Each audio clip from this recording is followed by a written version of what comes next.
A cikin wannan bidiyo za mu koyi yadda za mu iya bambantawa tsakanin al-iqlab da al-ikhfa'u shafawi. ‘Yan uwa ɗalibai da yawa suna kuskuren kiran al-ikhfa'u shafawi a matsayin al-iqlab. Mun sani cewa al-iqlab ana yin shi ne idan aka samu nunu sakina ko kuma tanwini sun zo tare da ba. Misali kamar wannan, idan muka ce min mun samu nunu sakina nan, a gabanta mun samu harafin ba'u.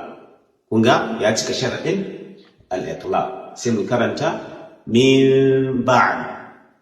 Misali na biyu, idan muka ce sami'un nan mun samu tanwini na bammatani, a gaban tanwini mun samu harafin ba'un, ya cika sharaɗin shi na zama al-iqlab, sai mu karanta sami'un basir.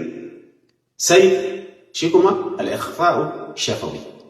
Al-ikhfa'u shafawi ana yin shi ne idan aka samu a mimu sakina kamar wannan, ba'un ta zo a gabanta, sai mu karanta wa hum bil akhirah.